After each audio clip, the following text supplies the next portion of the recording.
Welcome to Manhwa Population. Dive into the world of manhwa with us as we uncover hidden gems, discuss popular series, and share recommendations. Hit the subscribe button to join our community and stay updated on our latest videos. Let's explore manhwa together. The story starts with someone things.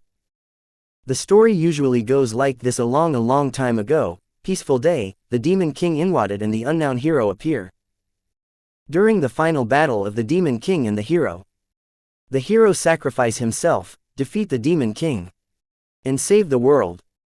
The demon king descended deep underground, and fell into slumber, and he would return one day. After that the world become peaceful, and the hero turned into a legend.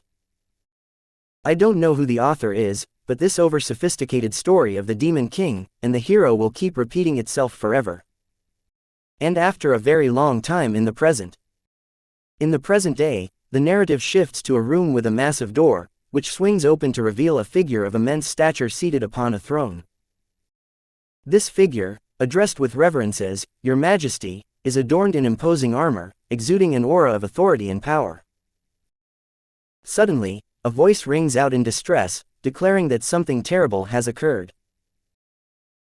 The attention of the room turns to a messenger, who urgently delivers alarming news. Demergos, the 666, has awoken and forsaken his title as the Demon King, departing the realm of demons. The figure on the throne reacts with incredulity to this revelation. "What the hell are you saying?" he demands, his voice betraying a mix of shock and disbelief. The gravity of the situation begins to dawn upon all present, signaling the onset of unforeseen challenges and upheavals in the world. As the tense exchange continues, the messenger responds with a somber tone, "I think you know." The figure in the formidable armor speaks, confirming the grim news: he has run away. With a heavy heart, the messenger presents a letter to His Majesty, containing the damning declaration, "I quit being the Demon King. Don't look for me, you idiot." By 666. Stunned by the betrayal and the blunt dismissal in the letter, His Majesty can only manage a bewildered, "What?" as the weight of the situation sinks in. The scene transitions to a young man with white hair, standing before the imposing Arkoma Castle of the Verde Kingdom. "This is the Verde Kingdom's Arkoma Castle," he muses aloud, his tone betraying a mixture of curiosity and intrigue. In his mind, he reflects on the reputation of the human realm, acknowledging its significance. As he observes his surroundings, a figure catches his attention, bounding joyfully on a nearby bridge. With a smirk, the young man remarks, "Who is he?" before joining in the merriment, his laughter echoing through the air. "How cozy," he comments, taking in the atmosphere of the castle grounds with a sense of amusement and anticipation. Then, as the castle's massive silhouette comes into view, crowned by a towering cross, our main character speaks again, his tone tinged with disdain. As expected of that cursed cross. With this introduction, we learn that our main character is none other than Demergos 666, setting the stage for the unfolding narrative. A soldier from the castle interrupts our main character, his tone laced with condescension. "Hey, you country pumpkin, where did you come from?" Before our main character can respond, two more soldiers emerge from the castle, their demeanor stern as they address him. "Where do you think this is for you to be wandering about like that?" As the soldiers question him, our main character can't help but ponder in his mind, "Country bumpkin, is he talking about me?" Our main character, still processing the soldiers' remarks, wonders to himself, "Is it because of my clothes? My face is fine though." Despite his musings, he remains composed, his confidence unshaken. However, the soldier's words cut through the air once more, his tone growing more severe. "How dare you loiter in front of the Arkoma Castle? Seems like you have lost your sense of fear." The soldier's interrogation continues as he demands, "Why are you looking around?" "You, I am talking to you, what's your name?" Our main character, maintaining his calm demeanor, responds simply, "Me." However, inwardly, he grapples with the dilemma of revealing his true identity. "I can't tell him that I am the Demergos 666. As our main character considers his response, a plan forms in his mind. Yeah, I will take some letters out and say this. Hello human, I am Deus, he decides, concocting a false identity to protect his true nature. However, his ruse is quickly challenged by a high-ranking soldier, who admonishes him to claim the name of the insane god like that. Don't you know that this is the capital of the Verde Kingdom? The gravity of the situation becomes clear as the soldier's words carry a warning. The tension escalates further as the soldier addresses our main character by name, Count Bruo. It's evident that his true identity is known, adding a layer of urgency to the unfolding confrontation. Recognizing the severity of his mistake, the high-ranking soldier offers a chance for redemption.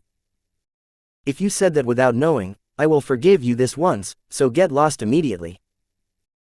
After a moment of contemplation, our main character breaks the tense silence with a question, is the Verde Kingdom strong? The high-ranking soldier, taken aback by the unexpected inquiry, responds with a puzzled, what? Unfazed, our main character adopts a threatening tone as he asserts, it's strong enough to take me as its king, right? The soldier's initial confusion turns to anger as he shouts, how dare you insult the royal family? For your foolishness, you will pay with your life. As our main character locks eyes with the high-ranking soldier, a palpable tension fills the air, his gaze carrying a subtle yet unmistakable threat. Suddenly, without warning, the high-ranking soldier's head explodes, sending shockwaves through the assembled soldiers. Their expressions morph from confusion to horror as they witness the gruesome spectacle unfolding before them. Amidst the chaos, the soldier who previously addressed our main character as Count Bruo stumbles backward in disbelief. Sir Bruo, he gasps, before meeting a similar fate as his head erupts in a violent explosion. The scene descends into chaos as panic grips the remaining soldiers, their minds reeling from the inexplicable and brutal demise of their comrades. With a sinister smile playing on his lips, our main character stands before the fallen soldiers, an aura of power and menace emanating from his form. As the remaining soldiers reel in shock and confusion, one among them manages to stammer, they suddenly exploded. In response, our main character casually extends his finger towards the soldiers, his gesture laden with deadly intent. In a chilling display of his formidable abilities, the heads of all the remaining soldiers explode simultaneously, leaving a scene of devastation in their wake. However, amidst the chaos, two soldiers stationed on the castle wall take action, drawing their bows and unleashing a volley of arrows towards our main character. Their desperate attempt to stop the seemingly unstoppable force that now stands before them. As the two soldiers on the castle wall release their arrows, their faces contort in shock and horror as they suffer the same fate as their fallen comrades. Their heads exploding in a gruesome display of power. Our main character, undeterred by the failed attempt on his life, commands with chilling authority, arise and greet your new king. Praise the steps I take with your blood, bless this body with your tears. Meanwhile, the frantic sounds of approaching footsteps fill the air as a wave of soldiers rushes to the scene. A voice cries out in urgency, bring everyone. The enemy has forced his way in. What did a war break out? Everyone outside is already dead. The scene shifts to reveal a group of soldiers, armed and ready, standing guard in front of a door, their faces etched with determination and fear. With weapons clutched tightly in their hands, they prepare to face the imminent threat that now looms at their doorstep. As the door splinters under the force of impact, our main character strides into the room with an air of command. Use your screams as trumpets for me, he declares, his voice ringing with authority. The soldiers, horrified by the scene unfolding before them, stand frozen in terror as our main character advances, his gaze ablaze with power. In a swift and merciless display of strength, he dispatches each soldier with chilling efficiency, leaving a trail of death in his wake. Amidst the chaos and carnage, a desperate cry pierces the air. Kill me, kill me.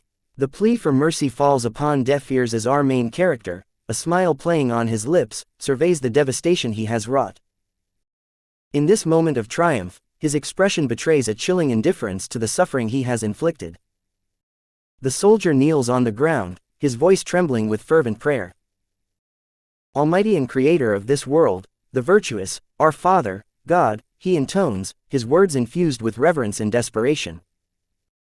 Your name, a sign of divinity, and as the master of eternity, you decide the fate of stars, and in the trial of darkness, guide us with the light of the bright root. With each word, the soldier's plea grows more impassioned. May we emerge victorious, prevail against evil, and let truth triumph over deceit, he implores, his faith unwavering in the face of impending doom.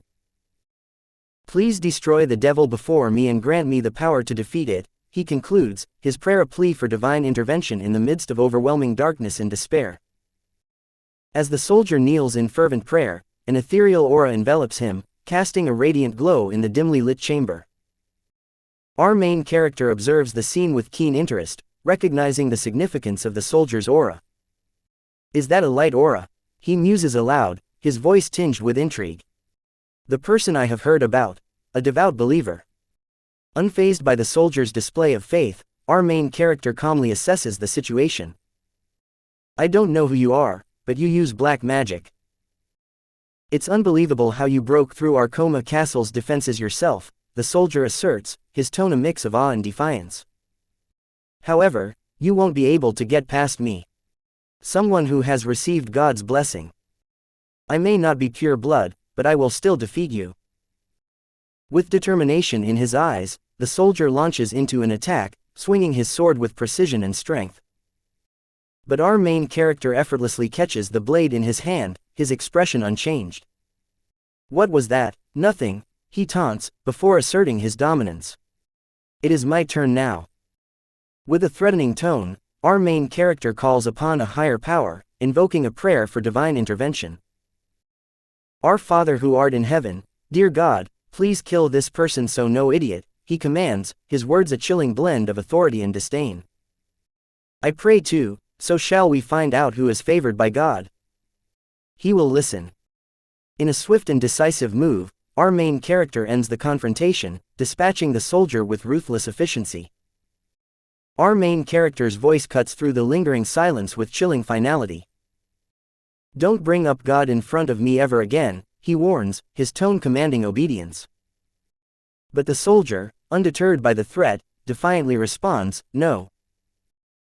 With cold certainty, our main character confirms, yes, his word carrying the weight of an unbreakable decree. As tension mounts, a contingent of soldiers converges before our main character, their loyalty unwavering as they stand ready to protect their king. With a sardonic smile, our main character addresses them, his words dripping with dark amusement. Hello, everyone, you've been waiting for a while, right? His mocking tone belies the gravity of the situation. As the soldiers detect our main character's presence, alarm spreads among them. He's here, one whispers urgently, prompting a tense exchange among the defenders. What? It's only one person. We are the final defense line, so defend this place with your life, another declares with resolve, rallying their comrades to stand firm against the impending threat. Meanwhile, the king, alerted to the commotion, demands answers. Who are you? He demands, his voice betraying a mixture of apprehension and curiosity. In response, our main character directs his attention to the king, his demeanor calm yet commanding. Seems like you are the king of this castle, he observes with a hint of amusement.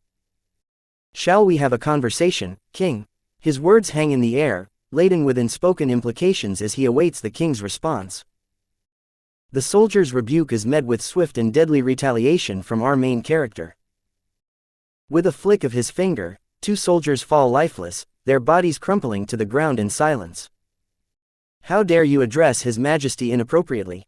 The soldier's voice echoes in the now hushed chamber. Unfazed by the display of power, our main character delivers a chilling ultimatum. Is there anyone else who wants to complain? His words hang heavy in the air, a warning to any who dare challenge his authority. With a sense of finality, our main character repeats his command, his tone brooking no dissent. Good. And with that, he takes flight, his form enveloped in an otherworldly aura as wings sprout from his back, carrying him effortlessly into the air. The sight of our main character's transformation sends shockwaves through the room, as the true extent of his power becomes undeniable. With the king and his remaining defenders now witnessing the full extent of his abilities, the stage is set for a confrontation that will shape the fate of the kingdom. Our main character, standing before the king, initiates the conversation with a calm yet assertive tone. "Shall we start talking?" he proposes, his gaze unwavering. The king, sensing the gravity of the situation, offers a plea for negotiation. "What is it that you want?" "Money, power." "I will give you anything within my power," he offers, desperation creeping into his voice. A knowing smile plays across our main character's lips as he dismisses the king's offer. "No," he replies simply, his tone dripping with sinister intent. Then, with a sudden shift in demeanor, our main character's voice takes on a threatening edge. "Give me the kingdom," he demands, his words resonating with authority and menace. The king recoils in disbelief. "Impossible," he protests, his voice trembling with fear. Unfazed by the king's defiance, our main character doubles down on his demand. "Seriously, what did you think I would ask you? If you can't comply, then die," he declares coldly. "When you die, I will claim the royal family as mine. That way, the kingdom will inevitably become mine." The king's accusation strikes a nerve with our main character, who quickly dispels the notion. "Daughter, I am not interested in her, and I didn't even know you had one," he responds dismissively, his tone betraying a hint of annoyance. But the king clarifies, revealing the true significance of his daughter. "Not my daughter. April is the pride of the Horsens continent, the flower of the royal family," he explains, his voice tinged with pride and concern. Our main character remains unmoved by the revelation. "No, I don't need her. What I need is the royal family," he asserts firmly, his gaze locked on the king. Perplexed by our main character's relentless pursuit, the king poses a question. "Why do you desire what is not yours?" Our main character's words cut through the tension like a blade as he challenges the king's assertion. "Then is this all yours?" he demands, his voice laced with skepticism. The king, bristling at the implication, retorts defensively, "Of course, the kingdom belongs to the royal family." Undeterred, our main character counters with a scathing indictment. "Since when did this world belong to you? The first day it was created, you also took something that belonged to someone else, the royal family. You've enjoyed yourself for decades while sitting on that throne. So, why can't I take it?" he challenges, his words dripping with contempt. The king, realizing the gravity of the situation, attempts to appeal to authority. "No, do you think that the Sanctus Maximus Populi will acknowledge you?" he questions, his voice tinged with uncertainty. But our main character's response is cryptic yet ominous. "Sanctus Maximus Populi," he repeats, his tone trailing off into the silence. With a disdainful snort, our main character unleashes his potent aura, its intensity pulsating through the room. "Who cares, you idiot?" he scoffs, his contempt for the king and his entourage palpable. In a blinding flash, an explosion rocks the building, originating from the massive cross that adorned its highest point. Flames engulf the room, incinerating all those within its reach. As the inferno consumes the hapless victims, our main character observes their demise with a cold detachment. "Seems like you don't have any blood. If you did, then you would have been able to stand several seconds more." "How boring," he remarks, his voice tinged with boredom. Turning his gaze skyward, our main character addresses a higher power with a mix of disappointment and resignation. "Hey God, I am disappointed. These guys weren't prepared at all," he laments, acknowledging the lackluster challenge presented by his adversaries. With a wistful tone, he reflects on the timeline of events yet to unfold. "Well, it's going to be a while before the pure blood awakes.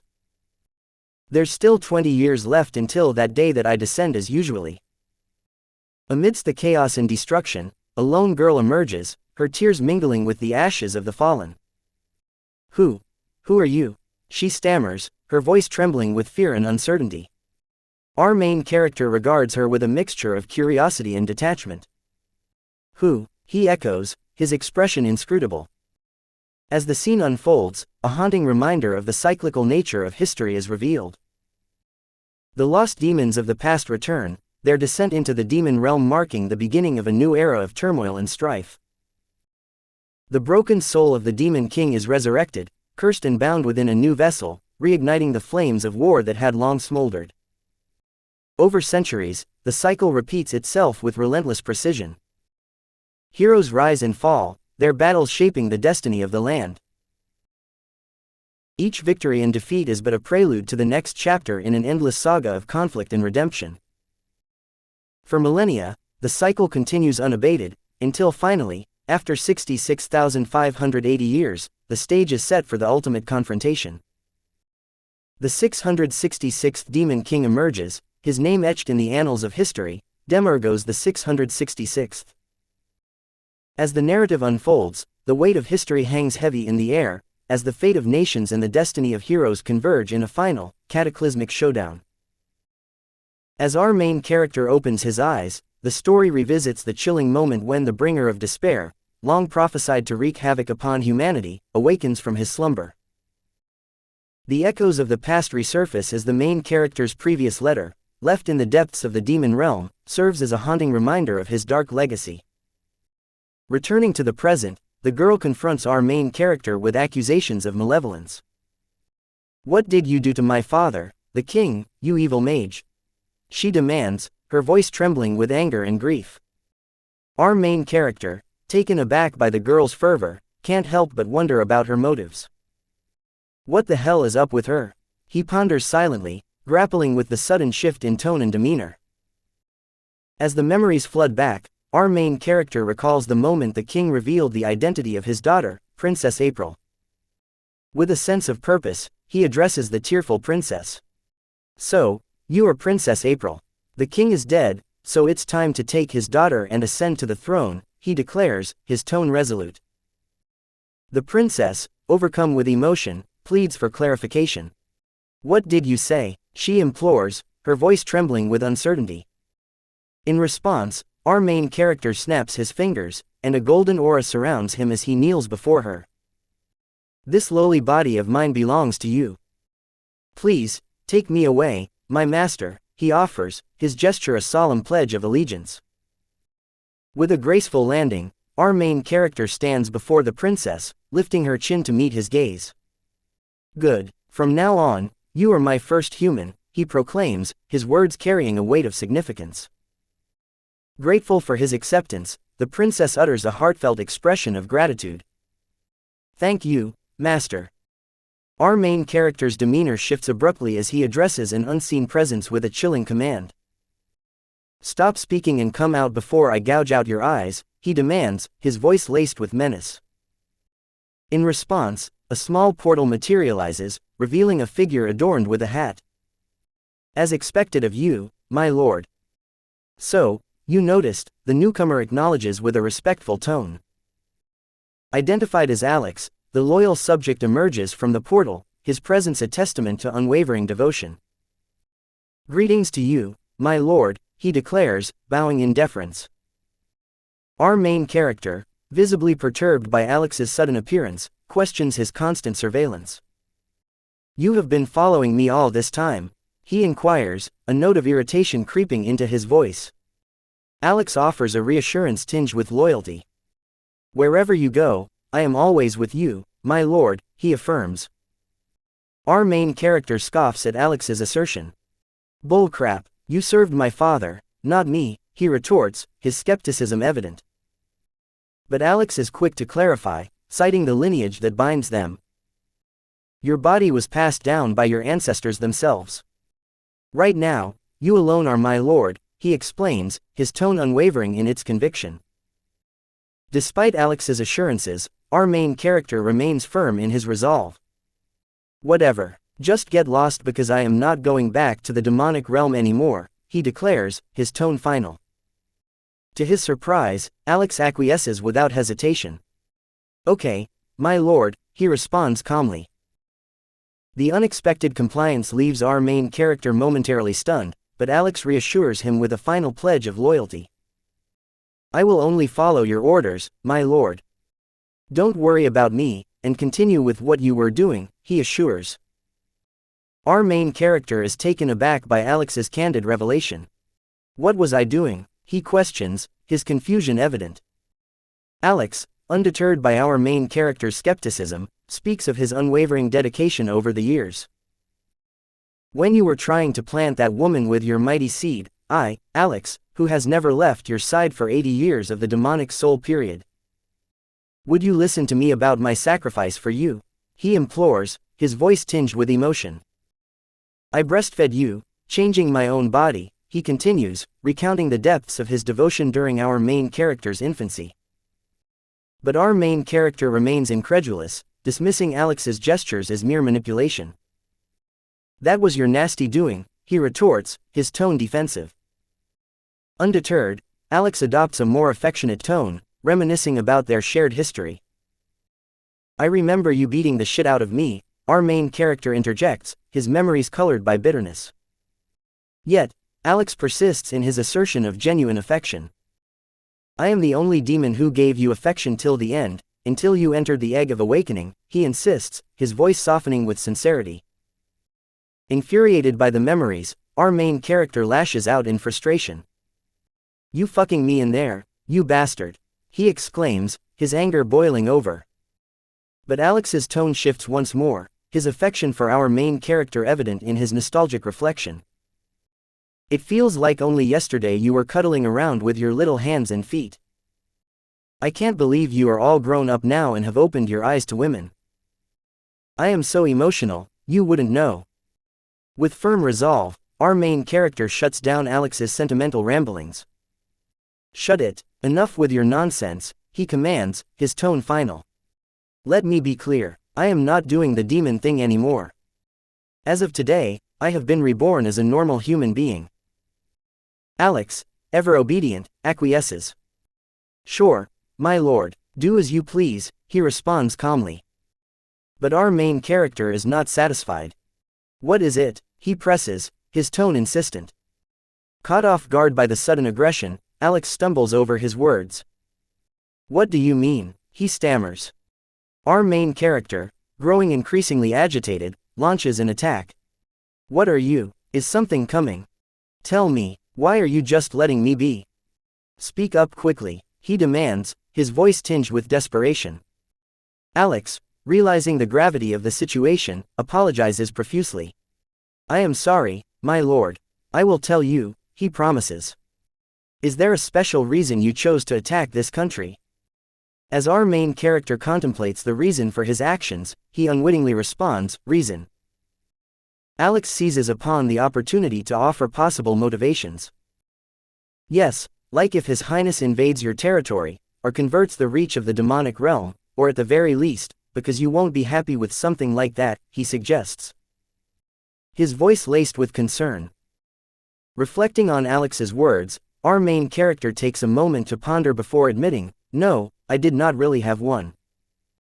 I just figured I'd rather live as a king if I am going to live as a human. Alex applauds our main character's honesty. How fitting of the Demon King, he remarks. As soon as you came to Earth, you took over the largest kingdom, killed the king, and even took the princess. How evil could you be? That befits a Demon King. A normal human being or even a high-ranking demon like myself could never dare to imagine something like this. As our main character grapples with the weight of his past and the implications of Alex's proposition, Alex continues to extol his virtues. Such a mighty Demon King, he remarks, his voice filled with reverence. Caught in a moment of clarity, our main character muses silently, realizing the gravity of the situation unfolding before him. Seizing the opportunity, Alex unveils his sinister plan.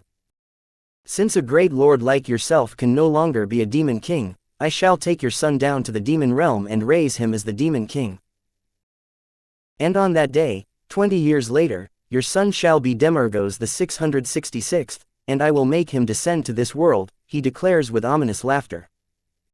As our main character's gaze falls upon the girl before him, he is struck by a sudden realization.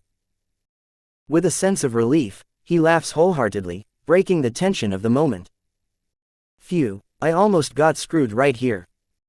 I almost became a father of a child at the young age of 80, he exclaims, his laughter echoing through the room. But Alex, undeterred by our main character's amusement, presses on. My lord. As our main character's rage boils over, he unleashes a devastating attack, channeling his magic power with ferocious intensity. The force of his onslaught obliterates 2 entire mountains, leaving a trail of destruction in its wake. However, to our main character's astonishment, the man stands unscathed, effortlessly dodging the onslaught and surveying the aftermath with calm resolve. Furious at the revelation of the man's deception, our main character confronts him angrily. So, you are going to set me up, those busters? He accuses, his voice dripping with venom. Meanwhile, the man reflects on the situation with a sense of intrigue. He is different. The Demon King's power is not even complete, yet he is this strong. Does 666 differ from his predecessor? Perhaps. He muses silently. Perhaps this time, we might actually win. We might finally do it, he concludes, his thoughts filled with newfound hope and determination. Empowered by this realization, our main character sees an opportunity. He is right, the king stands out too much. Let's go with that, he decides, his resolve solidifying. With newfound determination, our main character proclaims, defenders of justice, heroes. As the man interrupts our main character's thoughts, he addresses him as hero. Undeterred, our main character reveals his cunning plan. I will be in cahoots with the hero, but I'll stay one step behind to avoid standing out. The vaguest position that you wouldn't think would be the Demon King, the hero's ally, he explains with a devious smirk. With disdain for the perceived simplicity of his adversary, our main character revels in his scheme. With the stupid ass in front of me, I will be enjoying the sweet right behind him. You do the hard work, and I get the glory, fucking killer. Ha ha ha ha, he chuckles darkly. But the man interjects with a reminder of reality. Without the Demon King, there is no hero. So how the hell are you going to be his ally? Please come back to your senses, my lord, he pleads, his tone tinged with concern. Undeterred by the man's caution, our main character remains resolute. Then let's go find the hero. Come on, Alex. Concerned about the princess, the man inquires about her fate. Our main character dismisses her with indifference, stating, I don't know, deal with her yourself. Dada was not seen as the female lead. Confused by our main character's response, the man clarifies, that was a block man. However, their conversation dark. It's like the 666th as faulty goods. Not only is his origin at the bottom, but he's also intelligent. Well, lucky for me, all I need is his powers. Anyway, thanks for showing up at the right time. Sorry, but I am going to borrow your power for a bit. I am sure he will forgive it too. After all, everything exists solely for the S. As our main character travels alongside Alex, he breaks into song, the melody carrying through the air. Meanwhile, the man observes quietly, his thoughts turning to our main character. Suddenly, our main character yawns, prompting the man to address him. My lord, why are we taking dark carriages when we can fly? It's troublesome. Our main character reprimands the man, remarking, hey, you big dummy. Do you plan on going around everywhere advertising death? You are a demon. In response, the man shrugs off the criticism, remarking, a person worrying about such things is a rare case indeed, as he gestures towards the destroyed castle. Unfazed by the destruction, our main character brushes it off with nonchalance. Whatever, it's on fire, he retorts dismissively. The man presses further, questioning our main character's intentions. Are you really going to be the hero, the companion of the hero? With a smile, our main character responds, yeah, they said it's okay to be a companion even if you don't have the blood. I just want to live a simple life, at the top 2% of wealthy people, by having a decent stand-in at the forefront, killing monsters. The man challenges this ambition, pointing out the difficulty of achieving such wealth even as a hero's companion. Even if you become a hero's companion, it will be hard to be in the top 2%, he remarks, highlighting the challenges ahead. However, he reassures our main character, pointing out the formidable presence of the previous Demon King and one of the greatest 7 in the demon world. What's there to worry about the hero? We could kill a dragon like it's a chicken if we help a little from the sideline. The man expresses confusion, questioning our main character's desire to be human if he plans to continue using magic. Our main character responds confidently, "Why wouldn't I use something I have, you dummy? That's why you have lost 665 times anyway, pushover." Curious about the hero's world, our main character inquires about their ranking system. Do they have something like a ranking system? He asks. The man confirms this, explaining, yes, they have a ranking system. Like a rank and beating, or something like that. The man elaborates on the ranking system, explaining that fast is the rank dragon slayer, indicating someone capable of slaying dragons. Curious, our main character seeks clarification. Is it like a title you get when you kill a dragon? He asks. The man clarifies that currently, dragons are natural to both demon and human realms, and dragon attacks on villages are merely old stories. The title Dragon Slayer signifies someone with the power to kill a dragon, rather than a literal count of dragons slain. He then continues, mentioning the next rank, G-rank Giant Slayer. Our main character inquires about the next rank after G, asking about the rank for dealing with death. The man responds, explaining that the next rank is L rank, denoting a Lich Slayer, someone capable of defeating a Lich. Curious about the abundance of ranks, our main character questions why there are so many, prompting the man to explain that they are simply listed in alphabetical order. Perplexed by the simplicity of some of the ranks, our main character remarks on their plainness, to which the man admits ignorance, suggesting that it was a decision made by the hero management department. Finally, the man reveals the last rank, F rank, known as the failed product. Our main character reflects on the notion of being labeled a failed product, expressing a sense of disdain. The man offers insight into the consequences of such a ranking, explaining that higher-ranked individuals receive more support from novels and may secure positions within the country. Conversely, those with lower ranks, like the failed product designation, face neglect and are viewed as unwanted by society. Commenting on the cutthroat nature of the human world, our main character acknowledges its ruthless reality.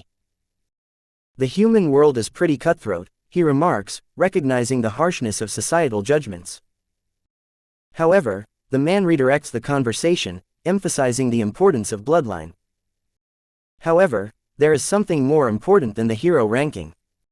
It's blood, he states, highlighting the significance of one's lineage. He explains that the closer an individual is to being a pure blood, the stronger they are. The man delves into the history of the world, recounting the events of 66,580 years ago when the first saviors emerged. He explains that the hero and the priest who saved the world had descendants, and their bloodline continued through generations. These descendants, known as the Holy Bloodline, are measured by how much of their blood remains within their families. The purer the blood in the family, the stronger the magic they can wield. Those with pure blood often become heroes, leading armies, and achieving victory in battles against generals, a feat accomplished 665 times throughout history. Our main character reflects on the importance placed on blood purity in determining one's rank as a hero. He remarks on the absurdity of this notion, likening it to a blood spoon, and expressing frustration at being trapped in an egg for 80 years due to such conflicts. The man acknowledges the seriousness with which people regard blood purity, emphasizing the sacrifices made by many who put their lives and pride on the line for it. Annoyed by the whole situation, our main character dismisses it with resignation. Acknowledging the inevitability of the ongoing conflict between the hero and the demon king that has persisted for millennia. He attributes this perpetual struggle to a single sentence, expressing exasperation at the consequences of such a promise. The man concludes by affirming that the ongoing conflict between the hero and the demon king is indeed the result of that promise. Our main character longs for a simple life, likening it to the slow and relaxing pace of their carriage ride. However, his peaceful moment is interrupted when he notices a leafy thing flying around. Startled, our main character sits up from his slumber and questions the man about the mysterious object. The man identifies it as a butterfly. Surprised by the encounter, our main character exclaims, "A butterfly!" Suddenly, a disturbance arises as the butterfly flutters by, causing our main character's hair to become disheveled. Annoyed by the disruption, our main character shouts at the butterfly. The man responds to our main character, explaining that it's the wind causing the disturbance. However, our main character persists, pointing to the circular object in the sky that has been hovering above them, causing discomfort to his eyes. The man identifies it as the sun.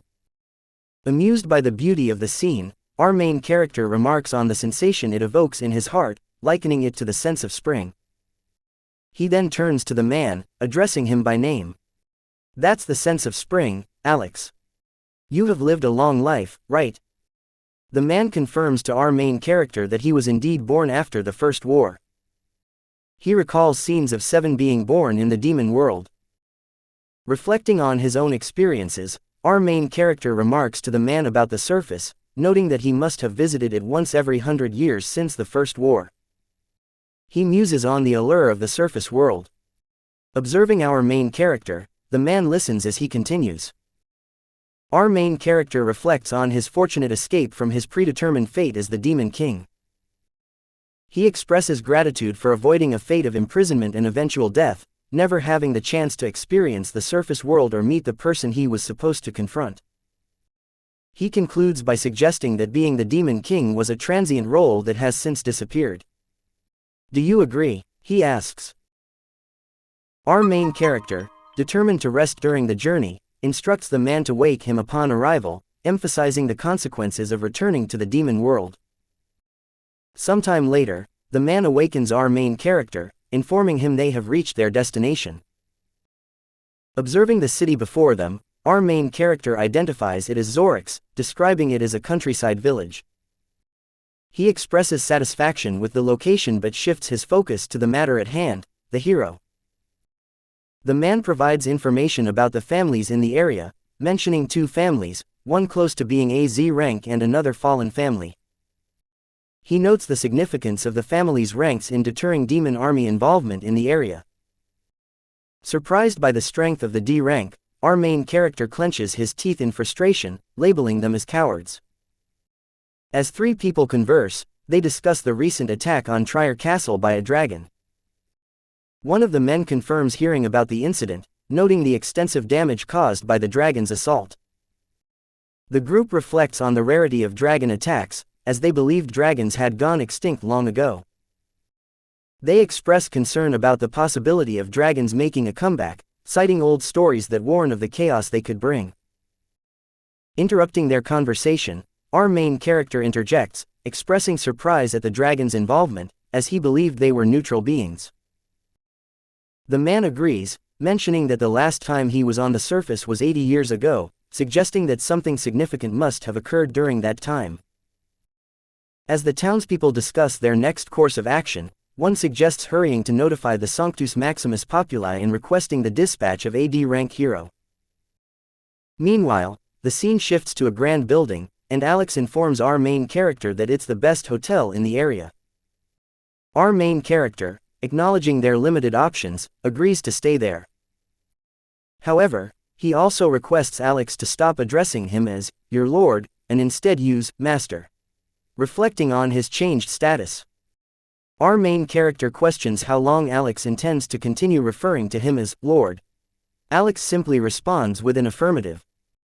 Upon entering the gold pavilion, Alex confidently requests a penthouse suite for his master, emphasizing his importance. The manager, taken aback by their appearance, wonders if they are merely country bumpkins due to their attire. Explaining the penthouse's cost, the manager is interrupted when Alex reveals their connection to Arcoma Castle. Panicking, the manager hastily instructs his staff to attend to the guests, berating them for their lack of awareness. As 2 men dressed in red approach, one of them apologizes for their oversight, addressing them respectfully as honorable guests. As they settle in, a man named Zeke introduces himself, offering to handle their luggage and suggesting they proceed to their room. He acknowledges the commotion caused by the news of the dragon's attack on their castle but assures them that there's no cause for concern. He mentions the presence of a renowned heir rank family, nearly G rank, in the village, which provides reassurance to Alex. In the luxurious penthouse, Zeke warmly welcomes them, expressing his desire to ensure their satisfaction during their stay. Our main character, however, interrupts and questions Zeke about his bloodline.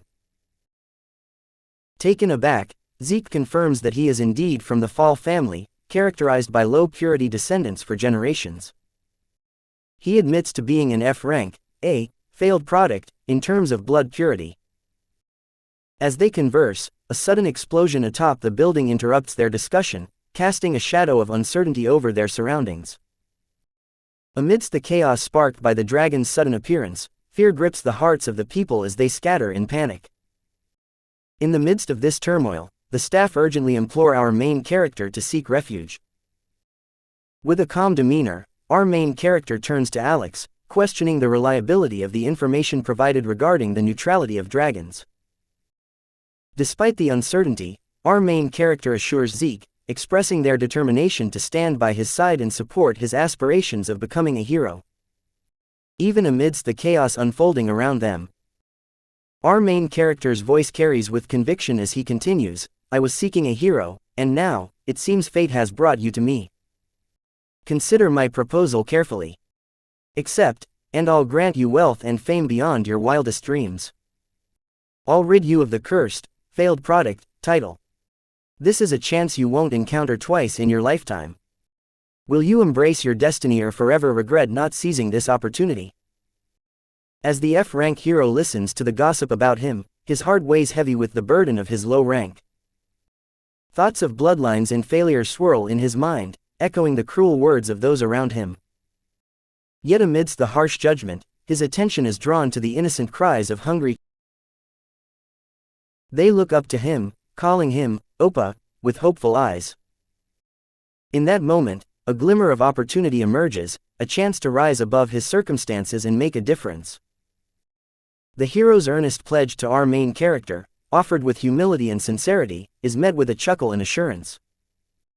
Our main character, amused by the hero's dedication, assures him that his soul will indeed be a part of the bargain. They proceed to draft a contract, with Deus as Party A and Zeke as Party B. The contract outlines Zeke's role as a hero companion and his obligation to obey Deus's orders. It also specifies that the relationship will continue indefinitely, and fame and fortune will be shared at Deus's discretion. Despite feeling the terms are unfair, after proposing the contract to the hero, our main character asked if that was indeed the hero's name. The hero hesitated briefly, contemplating the implications of the contract. In his mind, he weighed the potential for fame and fortune. Finally, he spoke his name aloud, Zeke Pan Hollybish, sealing the contract and solidifying their partnership. Then our main character is smiling and says, "Then it's time for your debut. Go slay that dragon." The hero hesitates, asking, "What?" Alex interjects, "Master, humans can't just slay a dragon." Our main character, still smiling, responds, "I know. He just has to act like he's slaying it, and we'll be the ones to do it." After a moment of silence, our main character elaborates on the plan. First, Alex will go and talk to the dragon. Afterwards, drop him in front of the failed product. At that time, the failed product in place will swing the sword at the dragon that's falling down. Then our main character says, the failed product will come and slay the attacking dragon. Alex raises a concern, saying, however, people will become suspicious if an F rank like Zeke suddenly slays a dragon. On top of that, being a hero companion would make you stand out too much to live in peace. Then our main character smiles weirdly. Seeing this, the hero asks, "Why are you staring at me like that all of a sudden?" Our main character tears off his clothes, revealing a superhero suit underneath. He then picks up a pot, aims it at the hero's head, and says, "Ta-da." The masked hero appears. The hero thinks to himself, "What is this?" Our main character then says to the hero, "A hero has to wear a cape and undies, now no one will notice." The sudden appearance of a mysterious new hero. Doesn't that sound nice? Alex chimes in, saying, then I will bring the dragon over. Our main character replies, okay, let's head down. The hero, bewildered, asks, are we really going out like this to fight a dragon? Then our main character kicks a broom and says, here, a holy sword. The hero picks up the broom. Our main character then says to the hero, hold on to that, even if the dragon is right in front of your face. I will give you fame and fortune from what you can handle. As the hero tightens his grip on the broom, he feels a strange sensation, an extreme desire he couldn't understand. It's as if he's ready to face any challenge that comes his way. Unbeknownst to him, it might be something in Zeke's blood, the instinct of a hero that lies dormant within him, inherited from his ancestors who fought the Demon King before him. However, Zeke remains unaware of this fact. As the hero looks into Sir Deus' eyes, he feels a surge of courage and determination, fueled by the promise of fame and fortune. In his mind, he thinks, I am starting to gain the courage, like I can do it. Turning to the main character, he says, yes, master. The main character responds, go. My dog. With playful enthusiasm, the hero responds in a dog-like voice, woof woof, before bravely facing the dragon. Amidst the chaos of flames and terrified cries, a dragon soars menacingly above the crowd. One desperate voice pleads for salvation. Sensing the fear below, the dragon's gaze sharpens. Suddenly, Alex emerges standing on a cross through a portal. As the hunter's eyes lock onto Alex, a tense exchange of gazes unfolds. As the dragon swoops down to attack Alex, the onlookers witness the unfolding battle. From nowhere, long hands emerge from Alex's back, a startling sight to behold. Undeterred, Alex leaps into the air, deftly evading the dragon's onslaught, before landing on the ground and launching a counterattack with his multitude of appendages. With the dragon's heart firmly held in his hand, Alex addresses the creature before him. Now that I hold your heart, resistance is futile. You will heed my command. Tell me, why have you appeared here? Wasn't there a peace agreement between dragons and humans? As an unknown creature emerges from the dragon's body, Alex reacts with surprise. What is this? He questions. The dragon responds in an unknown language, prompting Alex to inquire further. How does a dragon like you know such a filthy language? Something must have gone wrong. As the dragon flees the scene, the focus shifts to the hero, holding a broom and wearing a pot on his head. Nearby, someone remarks on his appearance, questioning if he's trying to fight the dragon alone and pondering if he's a hero.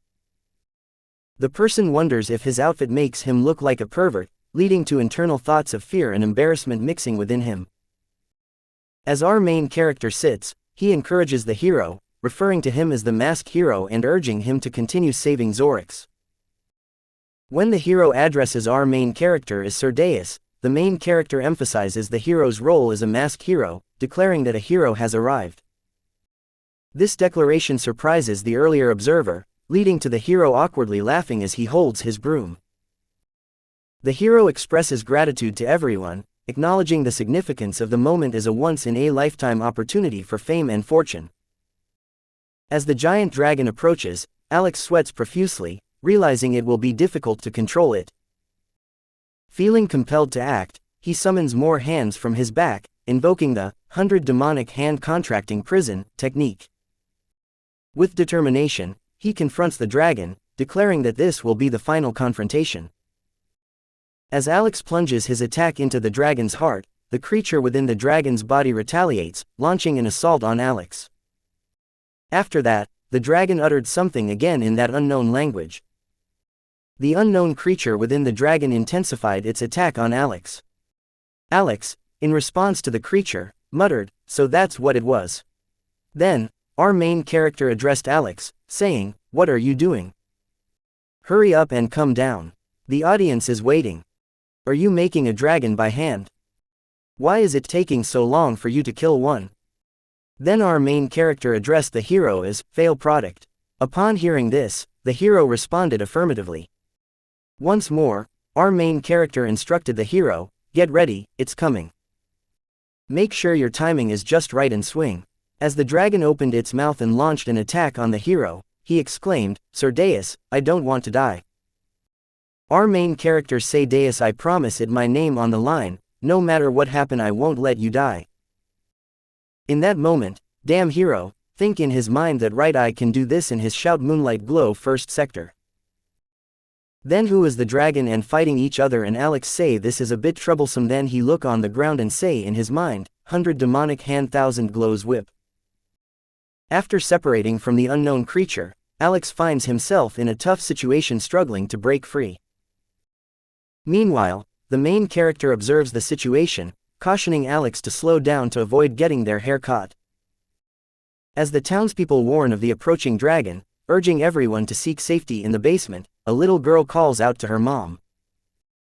Sensing the imminent danger, the hero stands in front of the dragon, prompting the main character to call out to Alex, advising him to slow down. As the main character observes the scene unfolding before him, Alex struggles to free himself from the unknown creature, while the dragon launches an attack on the hero. Despite the perilous situation, the hero remains steadfast, resolving to defeat the dragon in a single decisive strike. Memories of the past flood his mind, accompanied by a warning to proceed with caution. Suddenly, a sword is swung with precision, accompanied by the incantation, Moonlight Glow, by an old man carrying a baby on his back. He reveals that this incantation has been a closely guarded secret passed down through generations in their family. The old man emphasizes the importance of learning the incantation, recalling a time when doubts were cast upon his ability to participate in the Demon King's subjugation. Despite skepticism from the neighborhood children, he asserts the legacy of their Hollybish family, rooted in the hero's bloodline. With unwavering conviction, he assures Zeke that he is destined to become a heroic figure, urging him to learn the incantation diligently in preparation for his role in the future. With determination fueled by his family's legacy, the hero invokes the incantation, Moonlight Glow Fast Sector Demon King Spiller, and launches an attack against the dragon.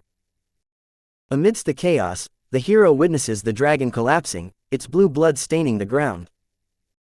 Overwhelmed by the scene, he hears the townspeople praising him as their savior, sent by God.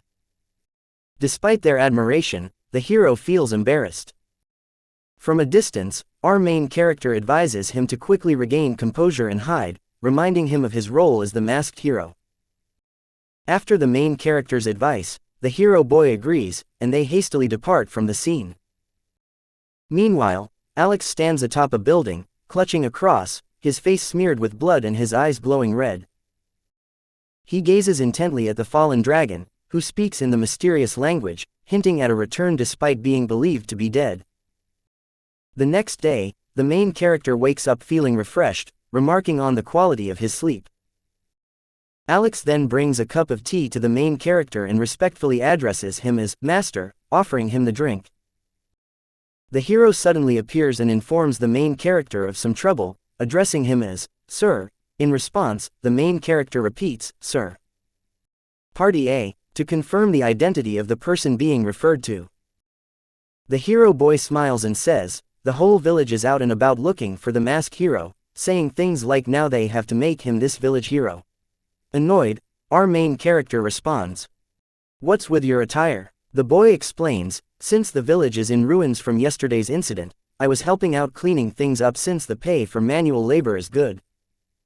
Our main character takes a sip of coffee and remarks, well, it's fine. Everything is going according to my plan. He gazes at the sky and continues,